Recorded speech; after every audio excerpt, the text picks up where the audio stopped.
Can I welcome everybody to the first Change Gap working presentation, our working group, and we have a great panel and many interesting questions. The recording of this session, it will be recorded, will be on LinkedIn, and Sarah will send that out to all interested parties, and it will be open to all. The next working group will be scheduled for December the 3rd, and the agenda will be sent out shortly. Can I now pass over to Sarah, who will actually be the main presenter? Thank you very much, Steph. So thank you to everyone who's joined today. This is a start of a journey. We believe it's an exciting journey.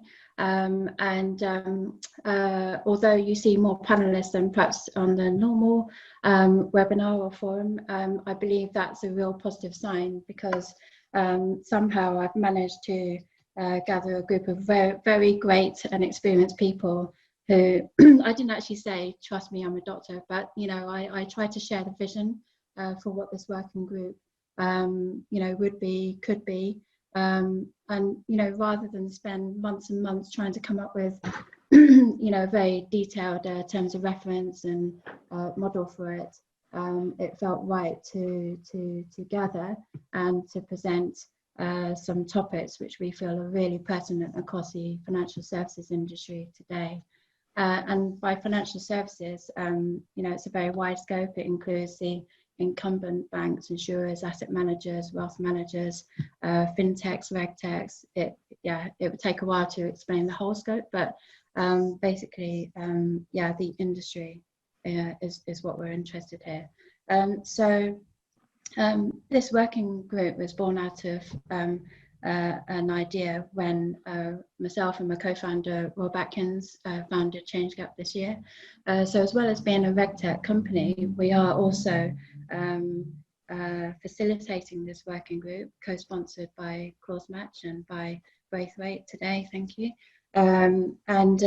Freddie, you trailblazed this RegTech Live series, which is a really interesting series of 10-minute conversations with people in RegTech. And I think I said to you one day, wouldn't it be great if we take those conversations another step forward in the form of a working group? And you said, what's that? And I explained, and you said, why isn't it being done already? And I said, it's just really hard.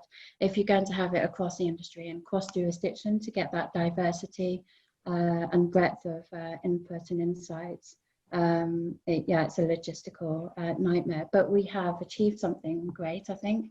What I'd like people to take away from today is that sense of passion for the industry, the depth of experience and knowledge and input from people. Everyone here today is given generously of their time. A lot of other people have participated into the conversations that have led to this. So I didn't just wake up randomly one day and said, I think we should talk about ABC. There's been a fair amount of research and thought put into this. So thank you everyone for joining. This is the start of a journey. It's a call to action for anyone who has an interest and wants to know more. The main outcome of this working group, I believe, should be action, collaboration. We need to find a way of doing that to create a better ecosystem for financial services, which has more sustainability, responsibility, and humanity at its heart to support the industry. So yeah, we don't have the answers, but that's not what this is about. It's about provoking a conversation and giving awareness to some of the key topics. So I think it's about innovation as well. So innovation shouldn't just be about technology. We need innovative ideas around culture and things like that. So I think from a personal level, this feels a bit like climate change in that, so despite the huge efforts and progress across the industry, the gaps are concerning and widening, and there seems to be an unacceptable trail of impact on humans, the well-being of people working in the industry, and impacted by some of the errors. And if unchecked now, there'll be another debt for our children or next generation to take forward, and they've already got enough. On the flip side, someone just mentioned in the rehearsal, young people are ahead of the game. So there's a statistic, it's well over 50% of young people who are saying, I only want to work for an organisation that has a clear purpose and where the values resonate. And they're actually choosing that over and above certain salaries. So I think that's really new, and it feels in a way, if we don't start to get things right and better, there's a lot of untapped capacity there. So that's the introduction to the working group. You know, please ask if there's any questions. Happy to take messages on LinkedIn, because we really want to do something positive.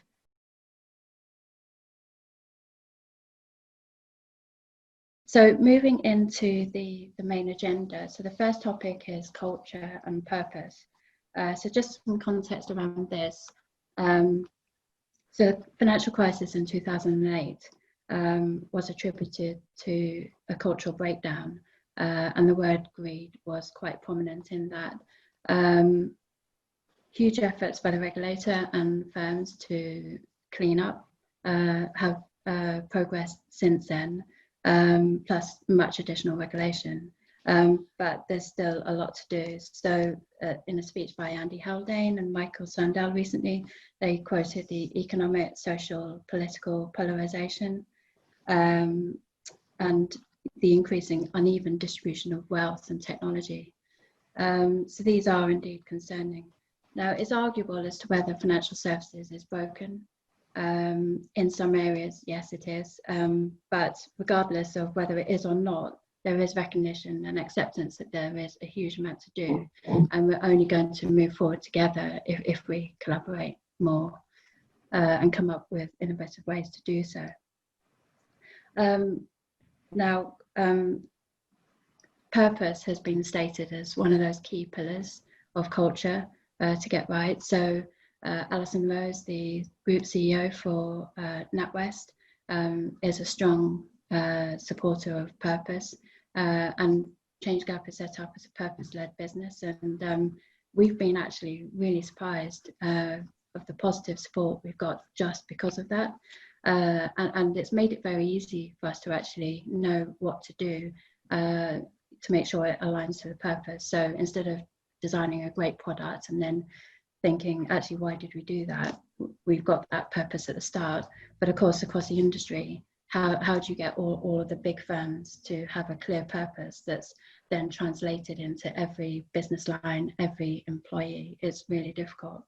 And so just on this topic, Trevor, you're in quite a unique position, having had various roles in various continents across the asset management industry. So what's your view on this? Sarah, thank you. Honoured to be first, honoured to be part of this very interesting forum of people here today.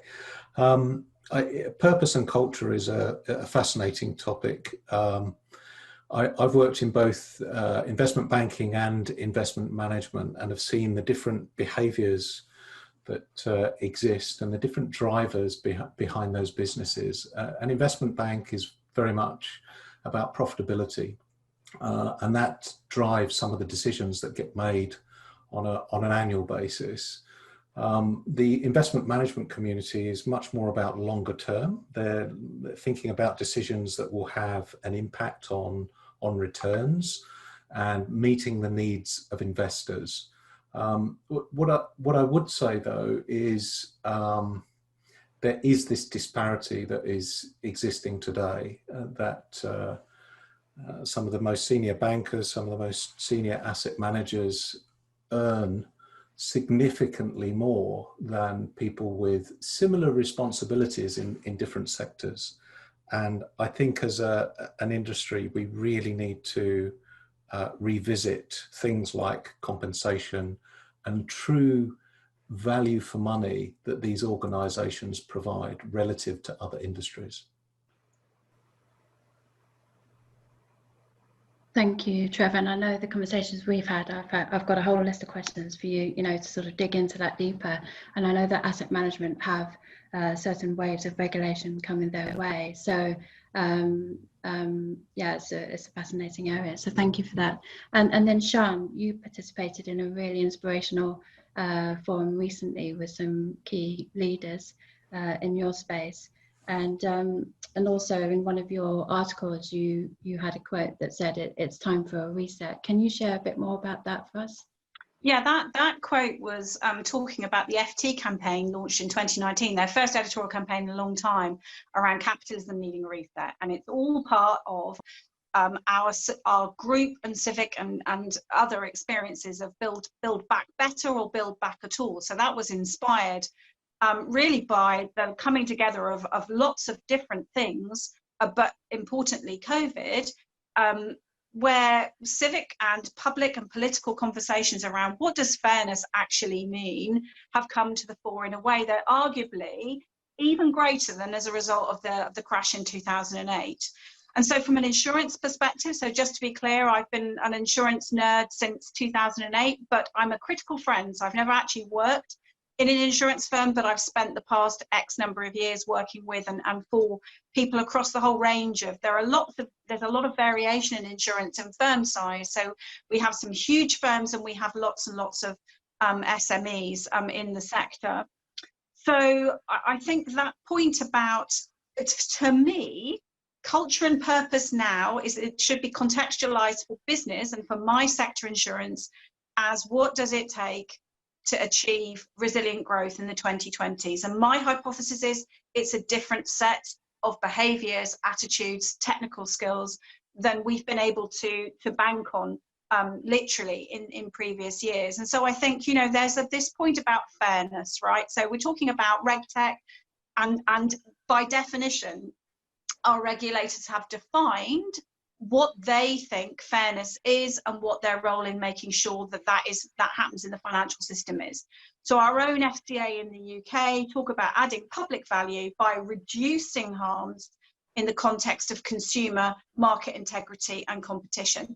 By the way, I'd like to see them eradicating the harms, but we're working with reducing harms. So my contention would be that if your purpose as a business isn't tying into and understanding really fast evolving and hardening widespread views on what fairness means, let's just talk about insurance, but the whole of financial services actually, then not only do I think that is a bad way of thinking about your business, you are not future-proofing your future profits and your returns to shareholders and other stakeholders.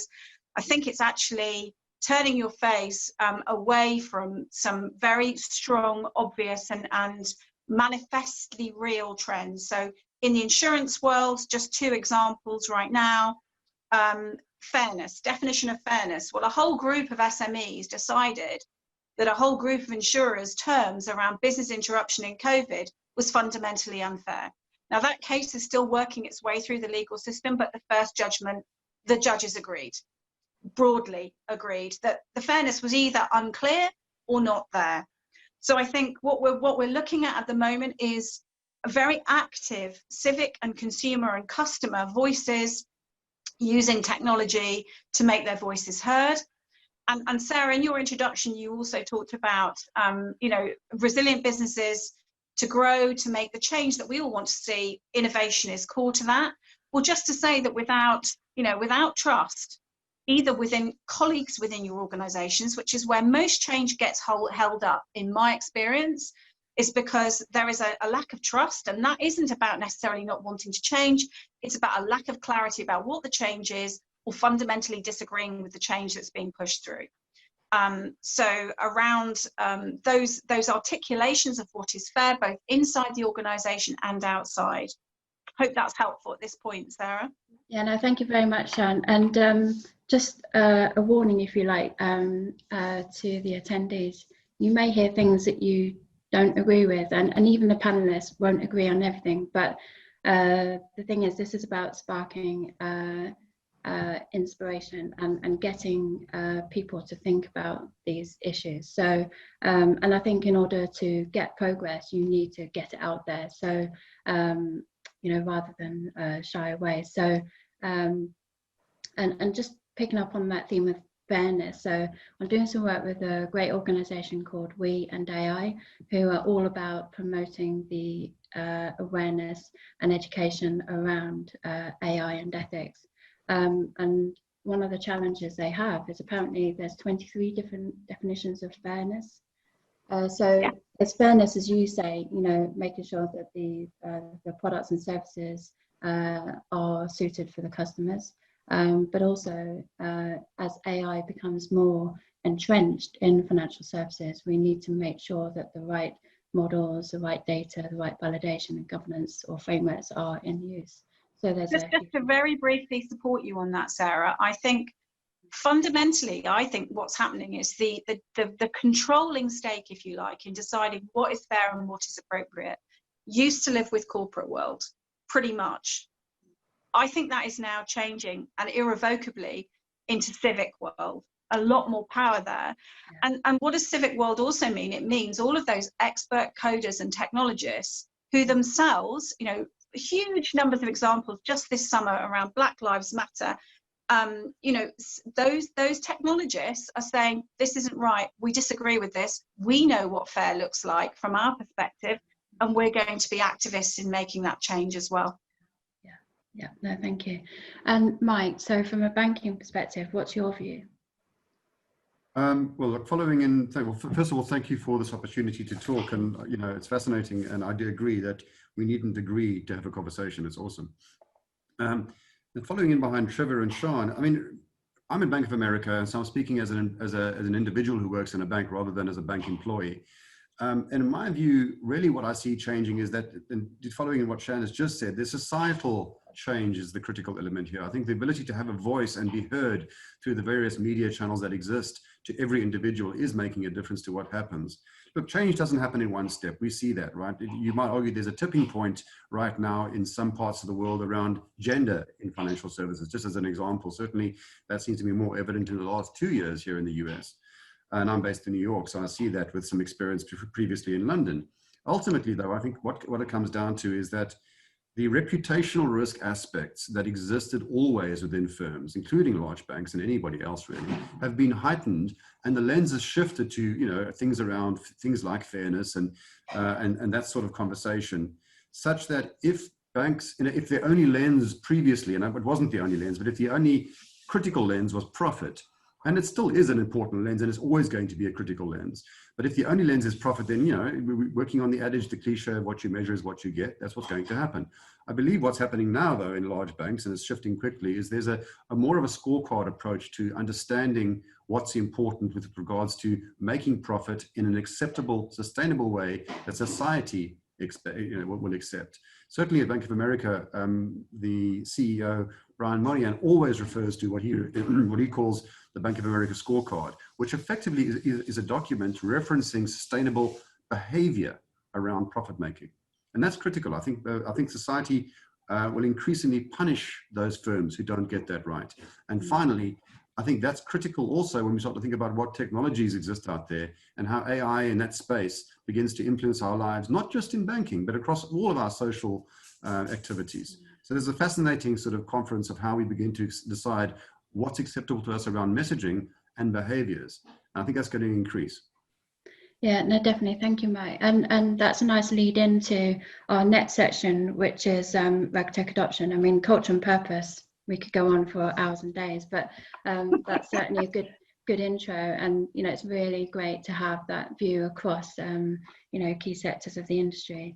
So in terms of, sustainability, ethics, responsible investing, responsible technology, well-being, these are all quite new words in the industry.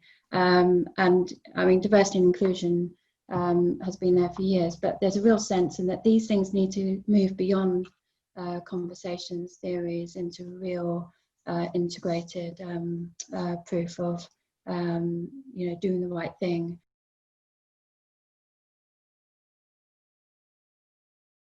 Now in RegTech, it's surprising actually how new a term that is. So everyone's familiar with fintech, And again, there's whole arguments about, you know, is RegTech inside FinTech or on the edge and so on. But if we go with RegTech for now,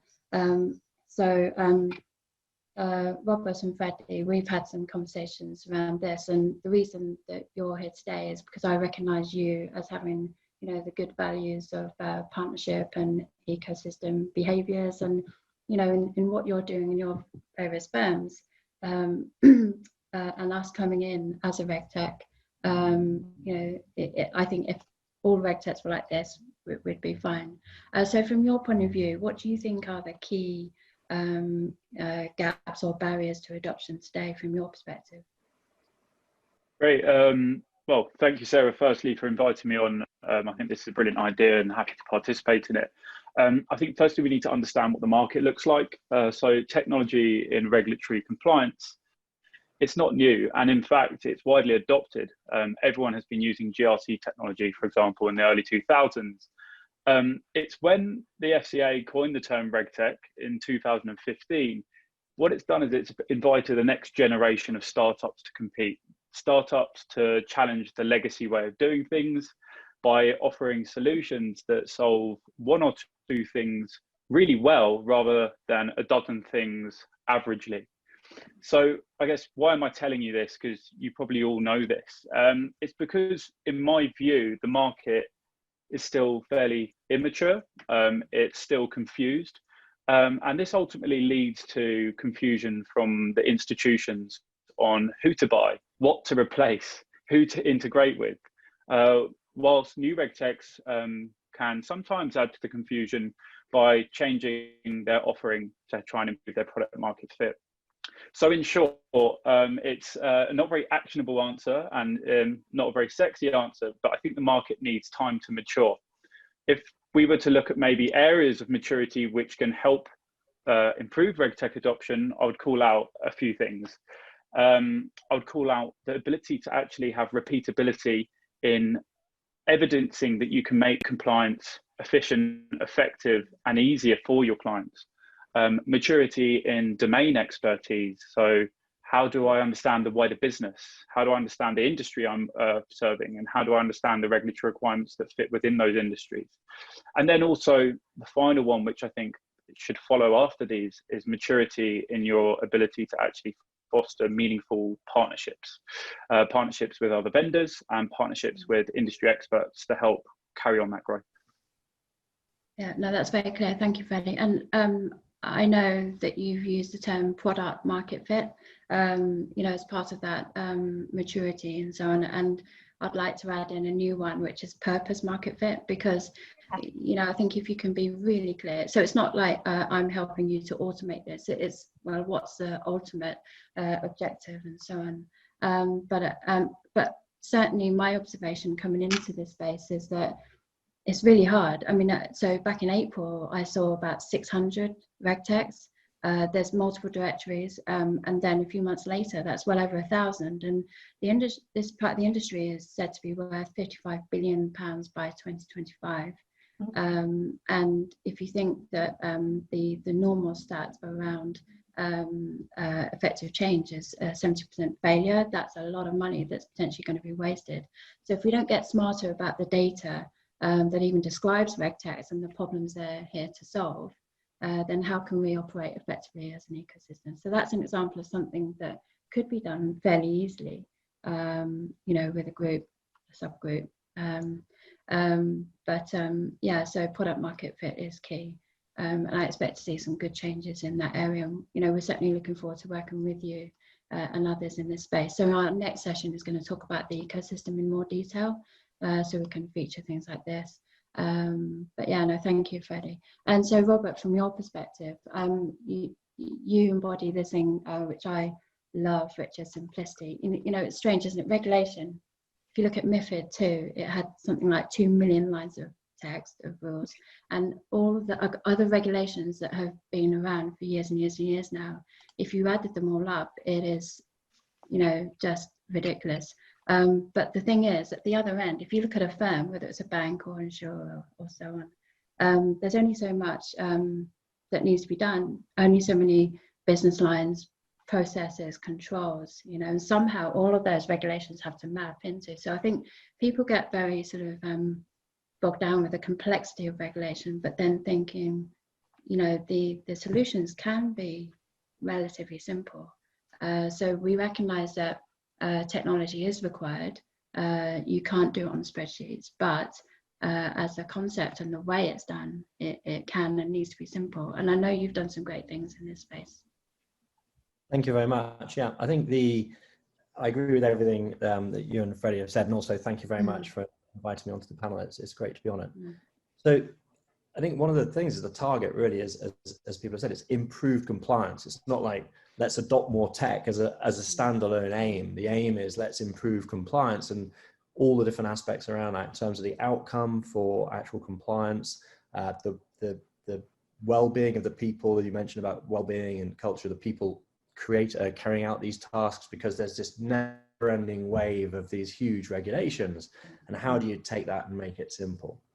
So the people, processes and technology, and then you need that domain expertise really to be able to understand the processes, understand how people fit within that, and then look at how technology can improve it. Because if a lot of tech companies get sucked down an alleyway where a large enterprise, a customer will say to them, or prospect will say to them, can you just replicate what I'm doing now? Or, you know, and you go, well, that's not the idea. We're trying to make it, you know, a better, much better way, do a 10x leap. So I do think that the old question that, you know, if Henry Ford asked what people want, they'd say a faster horse. And sort of a lot of people bring that out in one sense to say, don't really listen to the customer. You know what you want to do. But really that comment's all about understanding what people are really meaning. And you can't really do that without really good expertise. And this brings in a whole load of paradoxes, because that says, don't just go racing forward, because you can build something that's incorrect. And it's the same thing with standards as well. So you've got to take the time to understand it, to be able to really improve it in the right way going forward.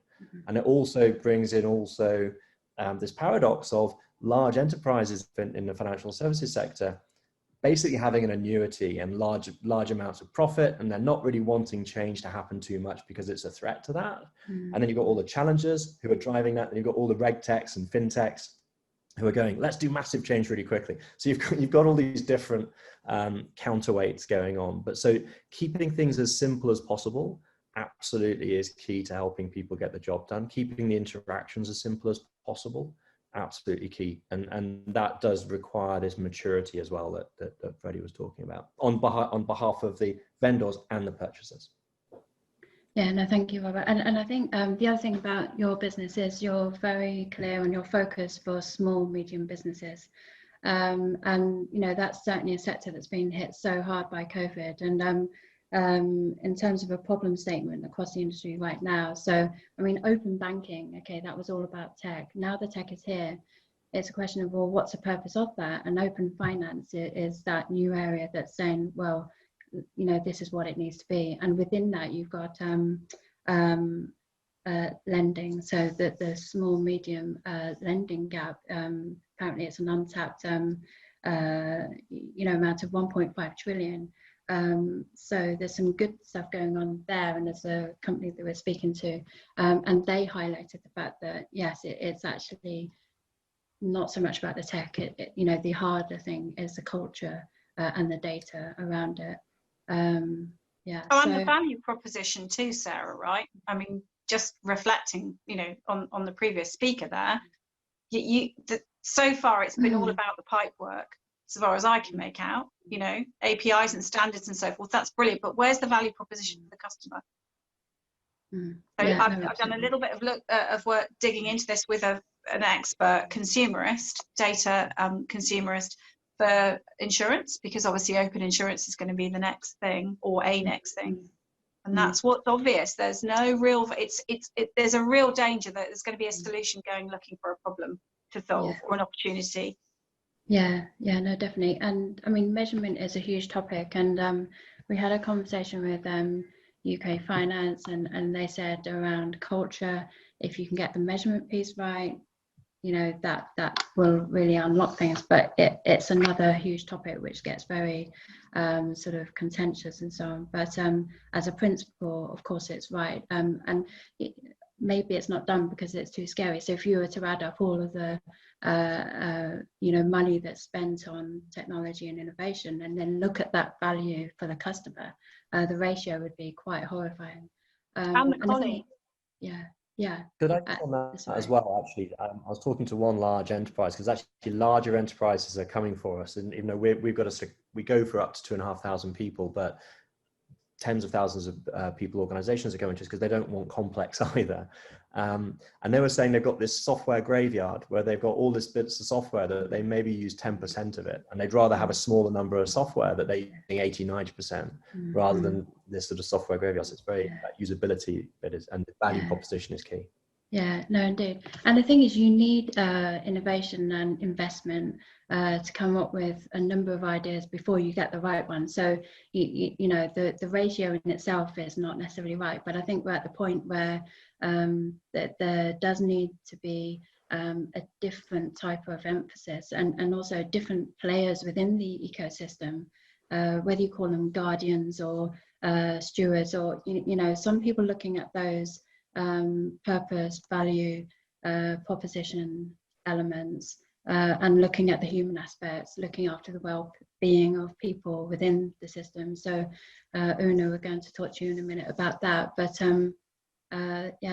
definitely there's a huge amount to do to bring all these pieces together for a mature industry. And all right, so Sarah, one more thing, I just, something to consider there. I think the domain expertise and the value prop, they go hand in hand. So, as a RegTech, we have lots of different puzzles to consider, really, and it's about understanding what piece in that puzzle you are and how you fit into it. I think, for example, if we use Robert's example, he's a GDPR solution, but the application of that GDPR solution across different industries means that you have to understand the business and their language and actually how to speak to them. And trust me from experience, if you don't have the domain expertise across those different industries, it's like trying to fit a left foot into a right shoe. So it's really important to understand, what the value prop is for each client across those different industries. Yeah, no, and that leads into one of the topics in the ecosystem around healthy competition, because clearly not every business can serve every other business 100%, and I think people are can be a bit closed and competitive in a way that perhaps hurts them, but if people are clearer about where they fit versus where they don't, then actually it removes some of those barriers. But we're going to talk about that. So yeah, that's a really good point. Thanks, Betty. Sarah, can I just add that there's a question and answer comment from Lucy that says, how can RegTech firms collaborate more effectively, possibly forming ecosystems to improve the way financial institutions can buy and integrate? Yeah, no, thanks, Lucy. So I think we've touched on some of those things. One thing is about having better data and tools and standards, because then there's a better understanding of who occupies which space. Other areas of collaboration are through partnerships. But Freddie, Robert, do you have any ideas around that? So I've actually got an example. So I think the discussion around collaboration between regulators, firms, and vendors, it's close to becoming a reality for ClauseMatch. So recently we worked with a Middle Eastern regulator to prove that in the digital format, regulations can be expressed as a set of APIs and regulatory taxonomies to then be consumed by the regulated and the firms that operate within that jurisdiction. And so, you mentioned a moment ago about good data. The project looked to use well-structured data and with the use of machine learning, automatically and thematically tag these regulations that then can be pushed or ingested by the firms to reduce the burden of understanding their regulatory requirements. So I think, you know, things are going on, and this is a nice example of good collaboration. The one sort of the risks and the words of warning are it needs to be piloted, standards need to be put in place, but it's still, you know, a good first step. Yeah, and I think the thing is, if you look around, there are lots of good examples, and I think that in itself is something that can be done, sort of better news reporting. So of course, everyone loves the headline grabbers, but culturally, you know, wouldn't it be great if good examples were highlighted and even incentivized? But in our next session, we're going to talk more about the ecosystem, which will address the RegTech issue. And we're hopefully got someone from MasterCard who's been doing a lot in the diversity and inclusion space in the supply chain, which is one of the aspects of that. But yeah, I would love to talk more about that, but that's a really good question. Thank you.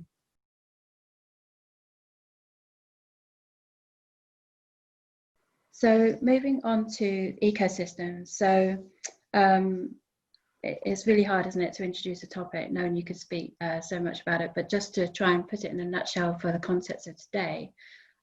So how do we move from an ecosystem that exists today but perhaps isn't purposefully organized to one that is more resilient, responsible, sustainable, and so on?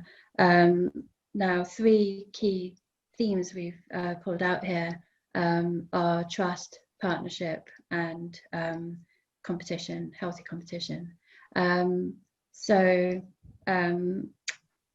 Partnership is an interesting topic in itself, because it's all right to sign up partnerships with a number of people, you know, but it's actually the devil in the detail and the proof in the pudding. So I think we're all on a bit of a journey here. Things are changing, but you know, we're certainly about meaningful partnerships, and where it's kind of push pull, you feed, you take, you don't just take. So I think that's going to be a key marker. Those who form and sustain healthy partnerships, you know, will be, you know, making a huge contribution to the ecosystem. So I'd like to bring in Una at this point, because your work at Raw Compliance has been a really inspirational and bold move in Hong Kong, and it's a great model for you know, the compliance professionals. You're blending education, training, and just, you know, providing a safe place for people to communicate and get that support. So Una, could you tell us a bit more about that? Yes, thank you very much, Sarah, and also, like everyone else said, thank you so much for putting this together today. It really means a lot to us in the industry. As Robert said earlier, simplicity. You know, compliance is not rocket science, and anybody that tells you that it is mistaken. In many instances, it also has been over-engineered within an inch of its life.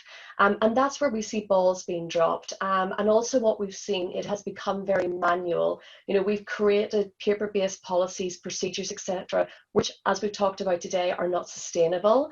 And if we want to look at long-term effectiveness and efficiencies, we need to work in partnerships. We need to work with inclusion, bringing people into the discussion. And that's why Raw Compliance actually has been developed. One of the things that we find is that people aren't necessarily empowered to ask the why. Why am I doing this? What does this mean in the bigger holistic control, you know, picture?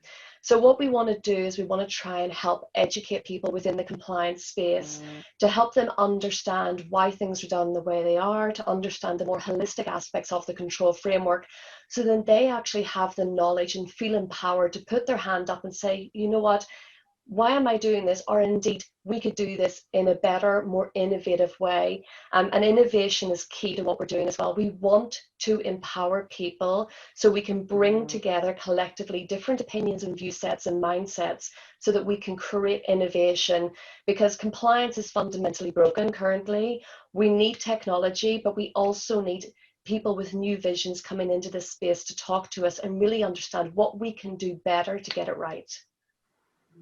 Yeah, no, thank you. No, that's amazing. And I know we've talked about, you know, ways we can particularly,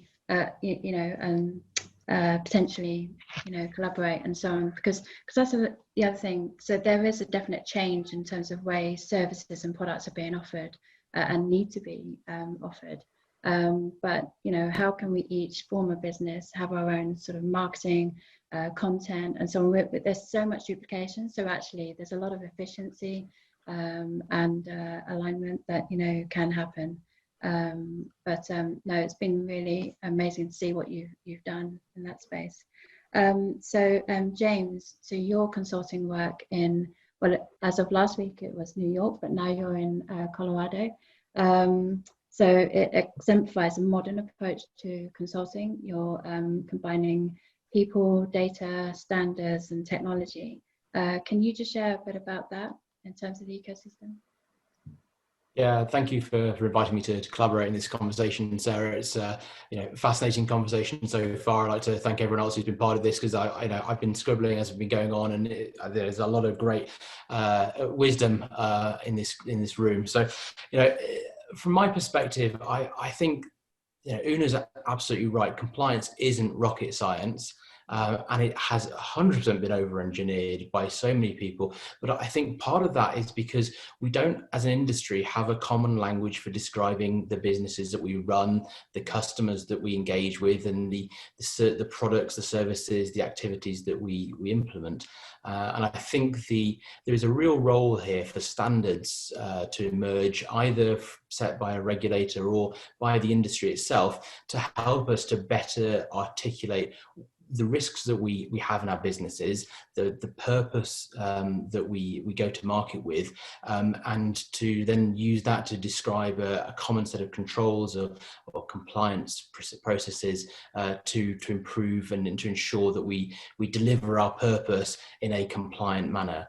You know, I think if we look, for example, at how open banking in the UK has enabled an industry to start innovating because it's given it a set of parameters, it's given it a framework in which to operate, I think that's been pretty successful. And I think if you look at the market that Mike and I are in here in the US, the lack of set of standards there has caused a fragmentation and has caused some frustration in the industry, because nobody quite knows how to collaborate or compete, because there isn't that sort of set of guide rails leading the industry forward. So for me, I see the emergence of pragmatic standards to help the industry, to provide the industry with a set of guide rails, and the emergence of, or the development of a lingua franca for how we describe financial services as absolutely essential in helping us to be, as you say, more purpose-led and to crack the nut of compliance. And if I may as well, James, on that point as well, like one of the key factors here will be public-private partnerships. We need to see a lot more collaboration between the regulators and the industry, so we can learn from one another, but also, as James rightly points out, we can begin to have a common language and we can get this right. Yeah, and that's a key point, Una. So when you say between the regulators and firms, so from the little research that I've done, I've seen a lot of initiative being taken by different regulators, and then there's GFIN, the global network of regulators, there's sandboxes, Textmints, you know, there's so much happening. Now, are the firms doing enough to respond to that? They've got their day jobs, their businesses, you know, to look after, as well as trying to engage with this. I think it's that between bit that is key. How is that going to happen? And also, what's the gap? Is it data? Is it you know, the blend of domain knowledge with the technology? So I can't get the word out. Technology. You know, I think there's lots of technology people, there's lots of business people, but somehow we need a body of people or types of people that can bridge those gaps. Yeah, Sarah, to add to that, what's fascinating to me perhaps is to do with the approach. We spoke earlier about the role of the regulator and so on in the rehearsal, and it's coming up here too. I think there's some perception changes required in terms of how we view regulators, and perhaps it's both sides of the discussion. you know, when policing by consent happens, is a very different environment, as I said earlier, to policing by authority. And I think ultimately, if there's a space for regulators to begin to adopt a more partnership-oriented approach, a sort of safe harbor, so to speak, where we begin to start to see the regulator as the partner in the development of innovation and ideas, rather than the police of the people who get it wrong necessarily. You need that role, I get that. You know, we go and call dad when we need to. But ultimately, I think that's the important thing. That's one aspect that we could perhaps look at as an industry. It's not a regulator role. It's all of us to start to talk more around the power of partnership in that construct, rather than the power of the police force to make sure we don't get it wrong. Yeah, no, that's right. And actually, so we've participated in the Bank of England Transformation Initiative around regulatory data and reporting, and it's an amazing example of inclusiveness. And Steph and I were on one of the roundtables last week, and there was a really good question in there in terms of, you know, what is the role of the regulator in this? And just, you know, if you were to roll forward 10 years to the end of the initiative, just say it all went wrong, what would be the reason? And it's interesting because the regulators are doing a lot to bridge the gap, or sort of to come closer to help unlock the barriers. But equally, they can't come too far because, you know, they are still the regulator. So it's definitely all hands to deck. I think, just to say, I do think though it does matter a lot. Well, what's the problem we're trying to solve, right? So, if I may, it's not about fixing a system or enabling a system that's already perfect, because certainly in insurance it absolutely doesn't work as well as it could and should do, and as well as the people in insurance want it to, for quite large groups of customer actually. So if the question is, RegTech unquestionably can help the human beings inside core organizations do their regulatory and meet their requirements and do all the things that they want to do as professionals much better, and that has to be a good thing, right? But let me just give you one live example from insurance. There are some real issues around the application of the Equalities Act, particularly as it applies to vulnerable customers. It basically, I mean, there is a situation where, you know, some customers cannot get cover, or they can only get cover that is, you know, effectively unaffordable. The FCA has talked a lot about this. So if RegTech means that I, as an organisation, know exactly where I may be falling down on this, either not applying the Equalities Act correctly or making decisions that if I had access to that data, I would make different decisions, great. My question is, would that actually happen? Because that's not about technology, that's about the corporate purpose and the values and who makes money, when and why. So I think, just to say, you know, that's one of the important, it's the issue, isn't it, of which problem or opportunity are we grasping and for whom, to what end? Yeah. Could I just add on there about, this is a great conversation. I'm from the world of privacy and security, and in our industry, the UK Information Commissioner's Office is sort of stuck between a rock and a hard place. It's very, very collaborative with the industry, creating lots of very practical guidance.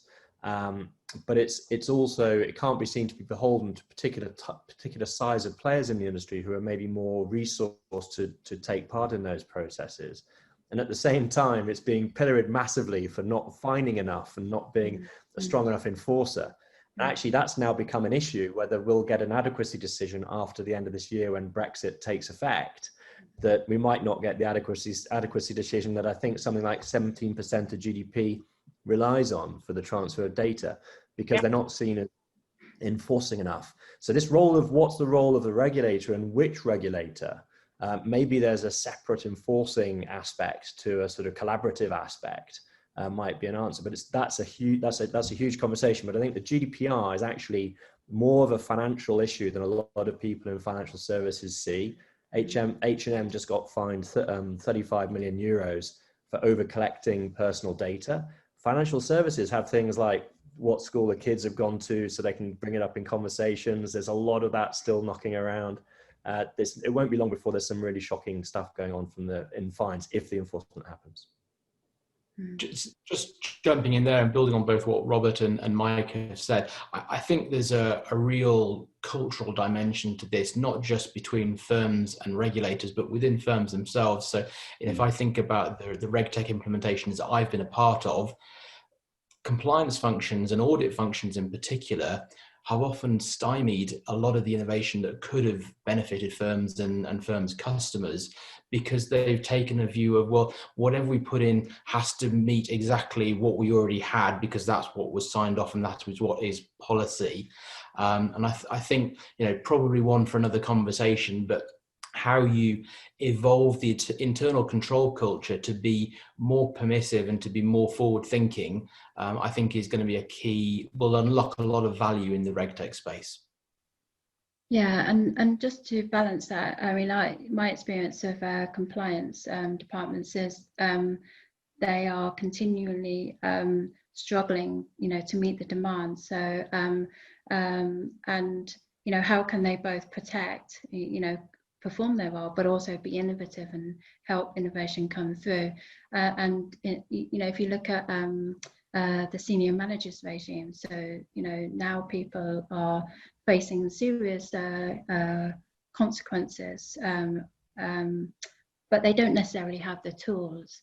For example, a regulatory data and reporting tool that gives them the adequate transparency behind what they're signing, and other things that they might need. So, a lot of regulation has been top down, and culture needs to be top down, but equally, I would say it needs to be bottom up as well. And they need to meet in the middle, which can be a gap. So, at this point, I'd like, if I may just mention on that point as well, just about KPIs, and I think this is something that it's fundamental that we talk about. Unfortunately, if we continue with KPI culture within organizations, that people are driven by key performance indicators that are either about closing audit points within a certain period of time, or earning a certain amount of money every year, people are not going to think holistically. They're not going to think innovatively. They're going to think exactly on what I need to do to get the best return for me, for my end of year reward system. So I think KPIs also play a massive role, and we need to begin to start seeing organizations removing those from the organization to improve culture and to get people working together and to working as a team as well. Yeah, to come in behind that, I think that's critical, because ultimately there is a cliche within large firms, and I speak only for my bank, you don't get, as a function in compliance, or indeed many support functions, and I'm not necessarily saying compliance is support, I believe it's a business partnership, you don't get fired for saying no, because there's a KPI issue that sits behind that. So that stifles the ability to have a conversation that takes you into the innovative space that says, hang on a second, is there another lens to this?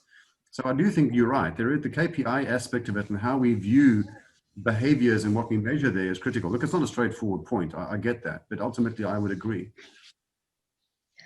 No, thank you. So I just want to mention, actually, this is a mission on my behalf. Really sorry, David. He's been doing a brilliant job in scribing this conversation, an unenviable task, but from what I can see, it's amazing. So thank you. And this will be available after the session with the recording. So, so thank you, David. And Lindsay, you've been waiting patiently. So Lindsay here knows the least about financial services, but he's played a really important role in getting us here today, because we started talking in the early days around some key topics that crossed over from your world of coaching, transformative coaching, to the business world. And, we agreed a list of topics that we would talk about, and yeah, it was just amazing, the synergies across, from what you were talking about, and the sort of issues and gaps that we saw in the industry. And in terms of ecosystems, so trust was a really fascinating one, because when we first started talking about that, I was talking about, how do we trust other people? How can we be open and have healthy competition and trust people you know, how does that work? But you had an interesting point, which is actually we need to start trusting ourselves. So can you just give a flavour of that, Lindsay? Yeah, sure. Thanks, Sarah, and thanks for inviting me on. And this has been fascinating because you're right, I don't come from the world of financial services, so a lot I've not understood, but I love the passion that everybody is talking with. And, you know, if that's what is coming through financial services, I'm incredibly encouraged. I think it's in safe hands with people who are coming from their heart with it. They're coming from the truth of what needs to be done. So to talk about trust, yeah. I mean, in my work as a transformative coach, I work with human beings. That's what I do. And trust begins with us. It doesn't begin with trusting someone else. It all starts with ourselves. And I think, the hidden asset within any business, and its greatest asset, is without doubt the people that work within the business.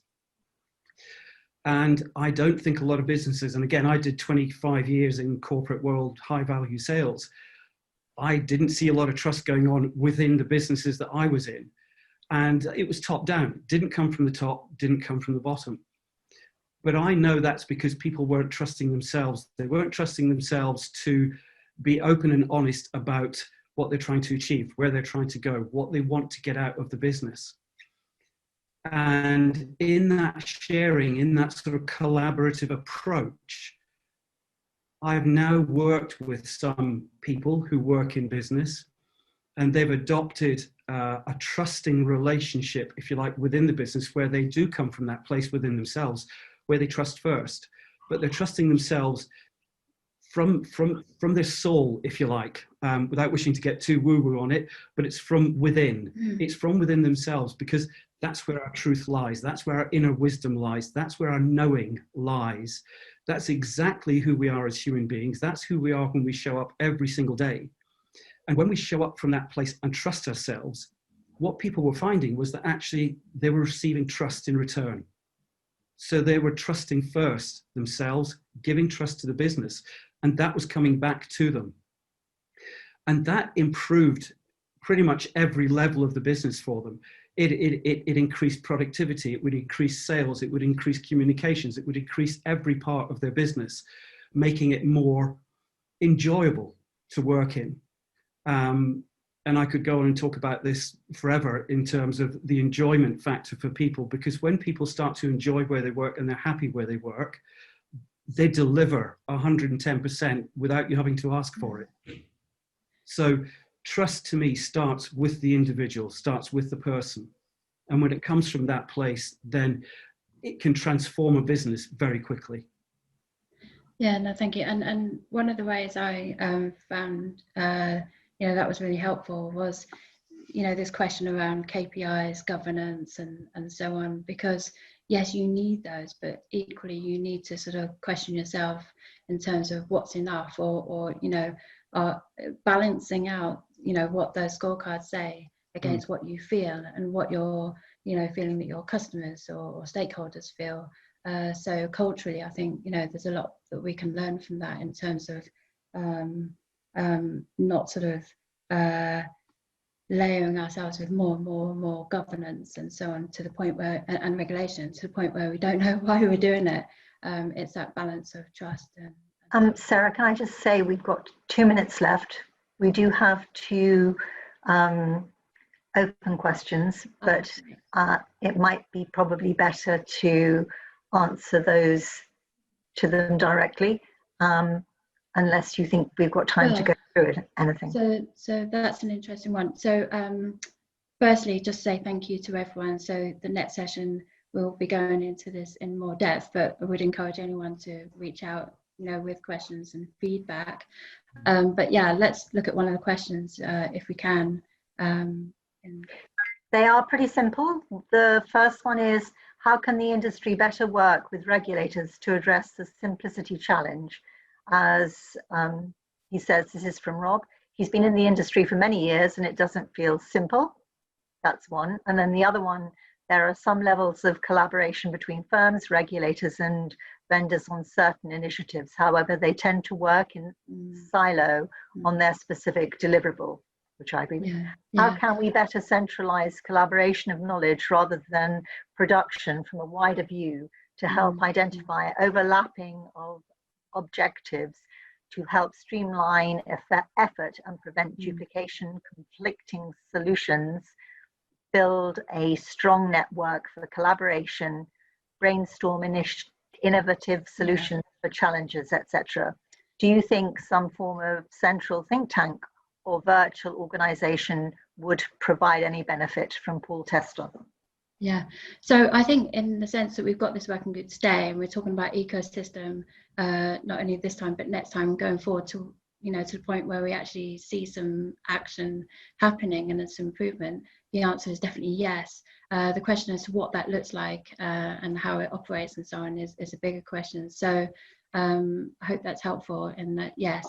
And I've heard this in a number of forums. So yeah, definitely. But if you can bear with us and join the conversation, or we'll come back with you with a fuller view. But no, we're out of time. So thank you, everyone. It's been really great. And, you know, really appreciate all of the time, you know, given to this, and to the attendees. Thank you. Thank you very much.